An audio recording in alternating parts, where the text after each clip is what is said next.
कहानी की शुरुआत बेन नाम के एक फर्स्ट ऑफिसर से होती है। उसकी पत्नी उसे फोन पर घर लौट आने के लिए कह रही होती है। दोनों अपने बेटे की बीमारी की वजह से अंदर ही अंदर टूट चुके थे। पत्नी कहती है कि तुम हर चीज से भागना बंद करो। उसी समय एयरपोर्ट पर डैन नाम का एक पैसेंजर खड़ा था। उसके चार्जिंग केबल में खराबी थी और उससे धुआं निकल रहा था। फिर भी वह अपना पावर बैंक लाल रंग के बैग में रख देता है। नियमों के मुताबिक ऐसा सामान चेक्ड बैगेज में नहीं जाना चाहिए, लेकिन वह इसे नजरअंदाज कर देता है। आगे बढ़ते हुए बेन की मुलाकात कोरा नाम की एक छोटी लड़की से होती है। उसे फ्लाइट से बहुत डर लगता था। वह बेन से पूछती है, क्या आप कैप्टन हैं? बेन हंसकर कहता है, नहीं, मैं फर्स्ट ऑफिसर हूँ। इस पर कोरा तुरंत बोलती है, इतनी उम्र हो गई और अभी तक कैप्टन नहीं बने? बेन मुस्कुराकर जवाब देता है कि जिंदगी हमेशा सीधा रास्ता नहीं देती। कोरा अपने पिता, सौतेली माँ और सौतेले भाई फिन के साथ सफर कर रही थी। उसकी असली माँ ने उसकी सुरक्षा के लिए उसके कपड़ों में जीपीएस ट्रैकर लगाया हुआ था, जिसे कोरा अपने फोन से देख सकती थी। इसी बीच लापरवाही की वजह से डैन का लाल बैग बिना सही जांच के कार्गो में लोड कर दिया जाता है। यह फ्लाइट लॉस एंजलिस से शंघाई जा रही थी। प्लेन में कुछ ई स्पोर्ट्स प्लेयर्स भी मौजूद थे। एक अमेरिकी खिलाड़ी चीनी खिलाड़ियों का मजाक उड़ाने लगता है। उसकी टीम का कैप्टन अपने साथी का साथ देता है, लेकिन कोच बीच में आकर माफी मांग लेता है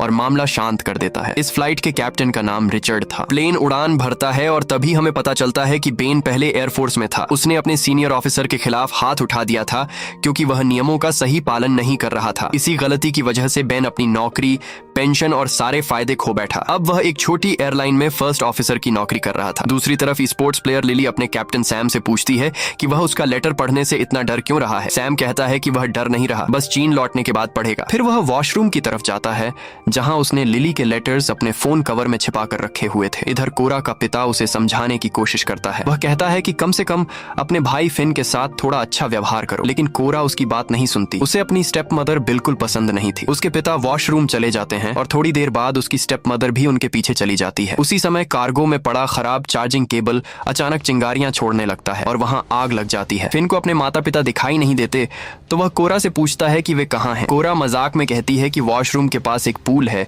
और वे वहीं गए हैं। फिन वहां पहुंचता है लेकिन गलती से दूसरे हिस्से में चला जाता है। वहां एक आदमी वीडियो गेम खेल रहा था। फिन उसके पास बैठकर उसके साथ खेलने लगता है। कॉकपिट में अचानक वार्निंग आती है। कार्गो कंपार्टमेंट में स्मोक और फायर डिटेक्ट हो चुकी थी। बेन तुरंत फायर सप्रेशन सिस्टम एक्टिव करता है, लेकिन सिस्टम सही तरह से काम नहीं करता। हालात बिगड़ते देखकर वह रेडियो पर सबसे नजदीकी एयरपोर्ट की जानकारी मांगता है। उन्हें ग्वाम इंटरनेशनल एयरपोर्ट सबसे नजदीक मिलता है, जो करीब 400 नॉटिकल माइल्स दूर था। इसी दौरान कोरा अपने पिता को कॉल करने के लिए वॉशरूम की तरफ जाती है। वहीं प्लेन के 2 क्रू मेंबर्स फायर एक्सटिंग्विशर लेकर कार्गो में पहुंचते हैं और आग बुझाने की कोशिश करते हैं, लेकिन आग तेजी से फैलती है। जलता हुआ कंटेनर अपने बंधनों से छूट जाता है और आगे सरकते हुए कुछ सिलेंडर्स से टकरा जाता है। इसके बाद प्लेन के अंदर तबाही मच जाती है। सिलेंडर्स के फटते ही प्लेन के ढांचे में एक बड़ा छेद हो जाता है। सामान हवा में उड़ने लगता है और कई यात्रियों को चोट लगती है। इसी अफरा तफरी में लिली कोरा को पकड़कर सुरक्षित रखने की कोशिश करती है। सभी यात्रियों के सामने ऑक्सीजन मास्क नीचे गिर जाते हैं, लेकिन कोरा के पिता और स्टेप मदर वॉशरूम में बेहोश पड़े हुए थे। उड़ता हुआ सामान कई लोगों को घायल कर देता है। किसी तरह कैप्टन रिचर्ड प्लेन को नीचे सुरक्षित ऊंचाई पर ले आता है। फिर वह अनाउंसमेंट करता है कि अब प्लेन सुरक्षित ऊंचाई पर है और लोग ऑक्सीजन मास्क हटा सकते हैं। इस बीच डैन अपनी सीट से उठकर वॉशरूम में चला जाता है। उधर सैम वॉशरूम से निकलकर जल्दी से लिली के पास पहुंचना चाहता है, लेकिन एक फ्लाइट अटेंडेंट उसे रोककर सीट पर बैठा देती है क्योंकि इस समय भागना खतरनाक था। डैन वॉशरूम में बैठकर स्मोकिंग करने लगता है। तभी कार्गो में लगी आग और ज्यादा फैल जाती है। जलता हुआ कंटेनर इंजन से टकरा जाता है। इंजन बुरी तरह फट जाता है और प्लेन के साइड में एक और बड़ा छेद हो जाता है। कुछ यात्री सीधे बाहर गिरने लगते हैं। स्थिति और भी खराब हो जाती है जब फ्लाइट कंट्रोल्स जवाब देना बंद कर देते हैं। उस समय प्लेन खुले समुद्र के ऊपर था। थोड़ी ही देर में दूसरा इंजन भी आग पकड़ लेता है। अब प्लेन की पावर और रेडियो कम्युनिकेशन दोनों खत्म हो जाते हैं। हालात हाथ से निकलते देख बेन तुरंत रैम एयर टरबाइन डिप्लॉय करता है। शुक्र है कि इससे प्लेन के जरूरी इंस्ट्रूमेंट्स दोबारा चालू हो जाते हैं और उन्हें उम्मीद की एक छोटी सी किरण दिखाई देती है। प्लेन में मौजूद कोरा अपने मम्मी पापा की तरफ भागने लगती है, लेकिन एक फ्लाइट अटेंडेंट उसे पकड़कर रोक लेती है। उधर कैप्टन रिचर्ड फैसला करता है कि अब प्लेन को समुद्र में उतारना ही पड़ेगा। वह बेन से कहता है कि तुरंत फ्यूल बाहर निकालना शुरू करो। फिर वह सभी यात्रियों को अनाउंसमेंट करके इम्पैक्ट के लिए तैयार रहने को कहता है। सभी लोग डर के मारे अपनी सीटों पर झुक जाते हैं, लेकिन प्लेन बहुत तेजी से नीचे जा रहा था। कॉकपिट में रिचर्ड और बेन लगातार बहस कर रहे थे कि इस हालत में लैंडिंग कैसे की जाए। बेन सलाह देता है कि प्लेन को मोड़कर समुद्र की लहरों के समानांतर उतारा जाए। दोनों मिलकर स्पीड कम करने की कोशिश करते हैं। रिचर्ड बेन से कहता है कि अपनी सीट पूरी पीछे करो और हार्नेस कसकर बांध लो। पूरा प्लेन चीखों से गूंज रहा था। अगले ही पल प्लेन जोरदार टक्कर के साथ समुद्र से टकरा जाता है। पानी पर फिसलते हुए वह नीचे मौजूद चट्टानों से टकराता है। टक्कर इतनी भयानक होती है कि एक पंख टूटकर अलग हो जाता है और पूरा प्लेन पलट जाता है। फिर वह 2 हिस्सों में टूट जाता है। हर तरफ पानी भरने लगता है और कई लोग उसी टक्कर में अपनी जान गंवा देते हैं। कुछ समय बाद समुद्र में प्लेन के टूटे हुए हिस्से और लाशें तैरती नजर आती हैं। बचे हुए लोग मदद के लिए चिल्ला रहे थे। कॉकपिट में रिचर्ड बेहोश पड़ा था और पानी का दबाव लगातार कांच पर बढ़ रहा था। दूसरी तरफ फ्लाइट अटेंडेंट पेनी पूरे समय कोरा को पकड़े हुए थी। कोरा टूटे हुए प्लेन से बाहर का नजारा देखती है और समझती है कि प्लेन के 3 बड़े हिस्से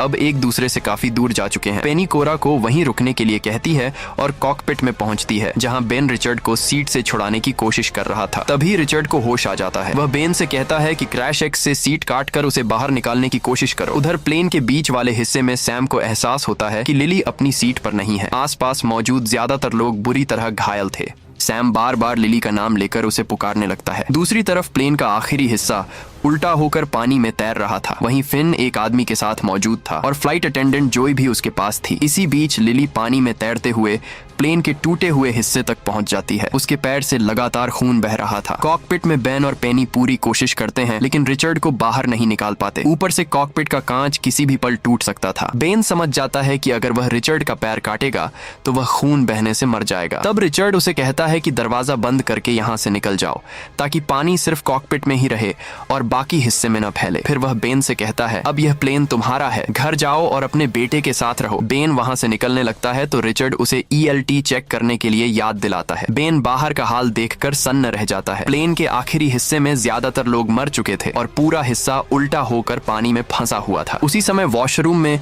फिन की मां को होश आ जाता है। वह कोरा के पिता को भी जगाती है, लेकिन जैसे ही वे दरवाजा खोलते हैं, पानी तेज रफ्तार से अंदर घुस आता है। कॉकपिट में अकेला बैठा रिचर्ड अपने परिवार की तस्वीर को देख रहा था। तभी कांच टूट जाता है और समुद्र का पानी उसे भी अपने साथ ले जाता है। उधर आखिरी हिस्से में मौजूद एक बुजुर्ग महिला बेकी अभी भी जिंदा थी। उसे होश आ जाता है। सभी समझ जाते हैं कि पानी लगातार ऊपर आ रहा है, इसलिए उन्हें और ऊंची जगह पर जाना होगा। हर विमान में एक ELT यानी इमरजेंसी लोकेटर ट्रांसमीटर होता है। यह डिवाइस प्लेन की लोकेशन भेजती है। इस समय वह प्लेन के बीच वाले हिस्से में था। यह देखने के लिए कि वह अपने आप एक्टिव हुआ या नहीं, बेन को वहां तक तैर कर जाना पड़ता। बेन फैसला करता है कि वह खुद जाएगा। वह लाइफ राफ्ट पेनी और कोरा के पास छोड़ देता है, लेकिन पेनी कहती है कि कोरा पहले एक प्रोफेशनल स्विमर थी। कोरा भी साथ चलने की जिद करती है क्योंकि वह अपने मम्मी पापा और भाई को ढूंढना चाहती थी। पेनी उसे समझाती है कि यहीं रुको और अपने जूतों का ध्यान रखना। इतना कहकर वह खुद पानी में उतर जाती है। पेनी के जाते ही कोरा समुद्र में शार्क्स देख लेती है। वह जोर जोर से चिल्लाकर पेनी को चेतावनी देने लगती है,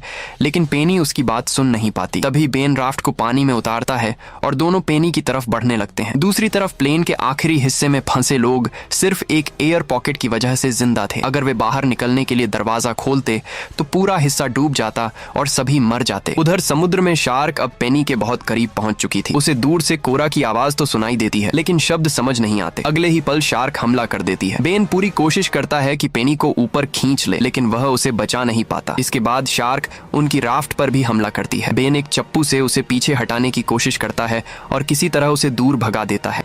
इसी दौरान प्लेन के बीच वाले हिस्से में मौजूद सभी लोग एक कोने में इकट्ठा हो जाते हैं। वजन एक तरफ आने से पूरा हिस्सा थोड़ा आगे खिसक जाता है। इसी बीच एक महिला फिसलकर पानी में गिर जाती है, लेकिन वह किसी तरह खुद को वापस ऊपर खींच लेती है। उधर उल्टे पड़े प्लेन वाले हिस्से में जोई मैट के घायल हाथ पर पट्टी बांध रही थी। सभी लोग मिलकर डरे हुए फिन को शांत करने की कोशिश करते हैं। दूसरी तरफ प्लेन के बीच वाले हिस्से में सैम सभी से कहता है कि कुछ लोगों को वापस पानी की तरफ जाना होगा। उनका हिस्सा एक कोरल रीफ के ऊपर अटका हुआ है और अगर वजन कम नहीं किया गया तो यह कभी भी खिसक सकता है। लेकिन अमेरिकन प्लेयर हच उसकी बात मानने से साफ मना कर देता है। दोनों के बीच फिर से बहस शुरू हो जाती है। यहाँ तक कि हच का कोच भी मानता है कि सैम सही कह रहा है। जेसी पानी वाली तरफ जाने के लिए तैयार हो जाता है, लेकिन हच अब भी अड़ा रहता है। उधर लिली जिस टूटे हुए हिस्से पर थी वह धीरे धीरे दूर बहने लगता है। घायल पैर के बावजूद उसे पानी में उतरकर तैरना पड़ता है। काफी मुश्किल के बाद वह मिड सेक्शन तक पहुंच जाती है। सैम उसे देखकर राहत की सांस लेता है और दोनों मिलते हैं, लेकिन तभी एक शार्क अचानक कोच पर हमला कर देती है। जेसी उसे बचाने की कोशिश कोशिश करता है,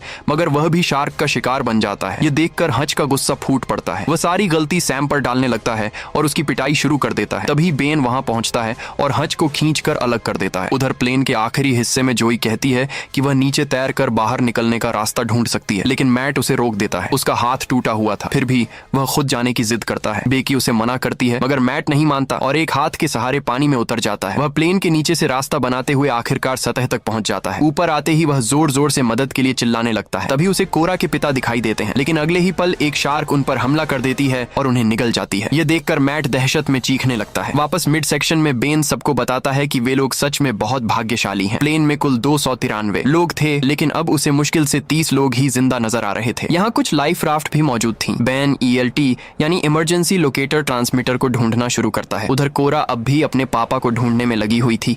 आखिरकार बेन ELT चालू कर देता है और उसे पकड़ने के लिए डैन को दे देता है। तभी दूसरी तरफ एक शार्क कोरा की तरफ बढ़ती है और बेन दौड़कर उसकी जान बचा लेता है। लेकिन परेशानी यहीं खत्म नहीं होती। उनकी एक राफ्ट बहकर दूर चली जाती है और मिड सेक्शन में फिर से पानी भरने लगता है। इसी अफरा तफरी में डैन के हाथ से ELT छूटकर समुद्र में गिर जाता है। उधर सैम एक सूटकेस का सहारा लेकर अलग तैर रहा था। उसके साथ बेहोश पड़ा हच भी था। जब बेन डैन से ELT मांगता है तो डैन बताता है कि वह पानी में गिर चुका है। ऊपर से वह उल्टा बेन को ही सुनाने लगता है कि अगर वह इतना जरूरी था तो खुद पकड़ कर रखना चाहिए था। इसी दौरान कोरा दूर सैम को तैरते हुए देख लेती है। बेन समझ जाता है कि अब उन्हें भी बचाना पड़ेगा, लेकिन तभी चारों तरफ शार्क्स घूमती नजर आने लगती हैं। डैन वहां जाने से मना कर देता है। वह अपनी जान खतरे में नहीं डालना चाहता था। गुस्से में वह बेन को मुक्का भी मार देता है और कहता है कि यह सब उसी की गलती से हुआ है। लेकिन बेन भी उसे जवाब में मुक्का मारता है और साफ कह देता है कि वे लोग वहां जाएंगे और डैन भी उसके साथ आएगा। कुछ देर बाद बेन और डैन सैम और हच तक पहुंच जाते हैं। शार्क्स लगभग उन तक पहुंच चुकी थीं,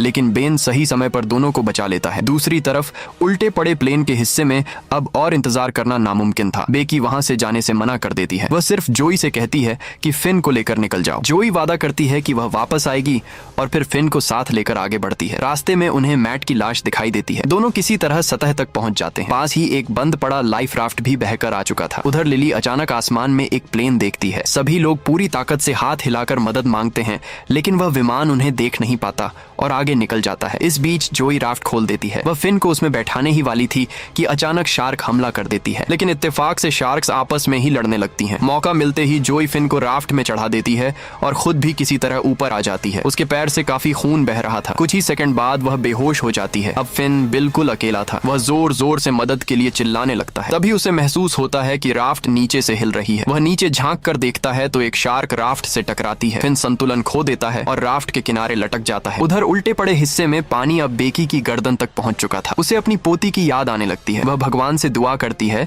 कि उसकी पोती की जिंदगी खुशियों से भरी रहे। उसी समय आसमान में एक हेलीकॉप्टर दिखाई देता है जो बचे हुए लोगों की तलाश कर रहा था। साथ ही एक चीनी फिशिंग शिप से भी संपर्क किया जाता है और उन्हें बताया जाता है कि पास में एक प्लेन क्रैश हुआ है, इसीलिए जितनी जल्दी हो सके बचाव के लिए पहुंचो। वहीं राफ्ट पर बैठे हच की नजर सैम पर पड़ती है, जो बार बार लिली को देख रहा था। हच उससे कहता है कि जाकर अपने दिल की बात बता दो, लेकिन सैम कहता है कि वह ऐसा नहीं कर सकता क्योंकि उनकी टीम का नियम है कि खिलाड़ी आपस में डेट नहीं कर सकते। इस पर हच हंसते हुए कहता है कि ऐसे नियमों की परवाह आखिर करता ही कौन है। अब तक कोरा को समझ आ चुका था कि उसके परिवार के लोग शायद अब इस दुनिया में नहीं बचे। उसे अपने पिता की बात याद आती है। उन्होंने कहा था कि फिन का ध्यान रखना, लेकिन वह ऐसा नहीं कर पाई। आखिर फिन अभी सिर्फ 7 साल का बच्चा था। बेन उसे दिलासा देता है और बताता है कि उसका बेटा भी 7 साल का ही है। फिर वह अपने बेटे की एक पुरानी फोटो कोरा को दिखाता है। तभी दूर से एक रेस्क्यू हेलीकॉप्टर उनकी तरफ आता दिखाई देता है। सभी लोगों के चेहरे पर उम्मीद लौट आती है। हेलीकॉप्टर से एक रेस्क्यू स्विमर नीचे उतारा जाता है, लेकिन बेन जोर जोर से चिल्लाने लगता है, नहीं नीचे मत आओ। मगर हेलीकॉप्टर में मौजूद लोग उसकी चेतावनी नहीं समझ पाते। जैसे ही स्विमर पानी में उतरती है, उसी पल एक शार्क उस पर हमला कर देती है। उसे तुरंत ऊपर खींचने की कोशिश की जाती है, लेकिन शार्क उछलकर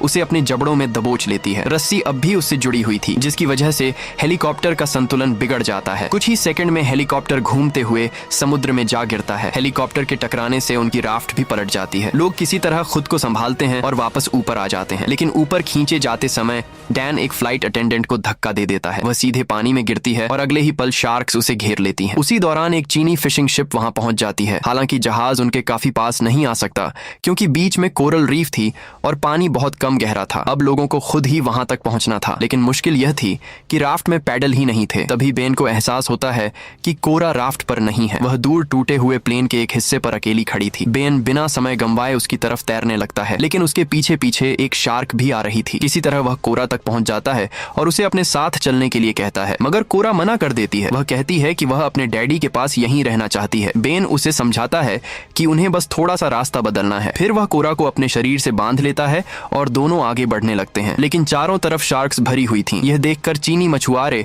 एक बड़ा फैसला लेते हैं। वे अपनी पकड़ी हुई सारी मछलियां समुद्र में फेंक देते हैं। मछलियों को देखकर शार्क्स का ध्यान उधर चला जाता है, लेकिन कुछ शार्क्स अब भी बेन और कोरा का पीछा कर रही थीं। तभी बेन अपनी फ्लेयर गन निकालता है और एक शार्क पर फायर कर देता है। इससे बाकी शार्क्स भी दिशा बदल देती हैं और मछलियों की तरफ चली जाती हैं। उधर डैन को पानी में तैरता हुआ सिगरेट का पैकेट दिखाई देता है। वह उसे उठा लेता है और राफ्ट के किनारे बैठकर आराम से सिगरेट पीने लगता है, लेकिन उसकी यह खुशी ज्यादा देर नहीं टिकती। अगले ही पल एक शार्क उस पर हमला कर देती है और उसे समुद्र में खींच ले जाती है। उसकी मौत पर किसी को खास फर्क नहीं पड़ता। आखिरकार बाकी सभी लोग सुरक्षित बचा लिए जाते हैं। इसके बाद सैम लिली से बात करता है। वह कहता है कि उसने उसका लेटर कभी नहीं पढ़ा और अब तो वह शायद समुद्र की गहराइयों में कहीं खो चुका होगा, लेकिन लिली मुस्कुराकर कहती है कि उसे पता है सैम ने वह लेटर पढ़ लिया था। वह सिर्फ नियमों की वजह से अपनी भावनाएं छुपा रहा था। यह सुनकर सैम धीरे से उसके माथे पर किस कर देता है। थोड़ी देर बाद बेन कोरा के पास आता है। तभी अचानक सभी लोगों के फोन में नेटवर्क आ जाता है। कोरा तुरंत बेन का फोन मांगती है और फिन के जीपीएस ट्रैकर की लोकेशन चेक करती है। लोकेशन मिलने के बाद सभी उस दिशा में बढ़ते हैं। वहाँ उन्हें एक राफ्ट दिखाई देती है जिसमें जोई बेहोश पड़ी हुई थी। कुछ ही देर बाद उसे होश आ जाता है। फिर वह अपने पास लेटे हुए फिन को दिखाती है। फिन को देखते ही कोरा की आंखों में खुशी के आंसू आ जाते हैं। दोनों भाई बहन एक दूसरे से मिलते हैं। कोरा उससे माफी मांगती है और उसे गले लगा लेती है। कहानी के आखिर में हमें पता चलता है कि बेन का बेटा कैंसर जैसी गंभीर बीमारी से लड़ रहा है। बेन अपनी पत्नी को फोन करता है, फिर अपने बेटे से बात करता है और कहता है, मैं घर वापस आ रहा हूँ। और इसी भावुक पल के साथ इस कहानी का अंत हो जाता है। तो दोस्तों, आपको ये मूवी कैसी लगी हमें कमेंट करके जरूर बताइए। अगर आपको ये एक्सप्लेनेशन पसंद आया हो तो वीडियो को लाइक करना मत भूलिए और ऐसे ही शानदार मूवी एक्सप्लेनेशन देखने के लिए चैनल को सब्सक्राइब जरूर करें। मिलते हैं अगली वीडियो में।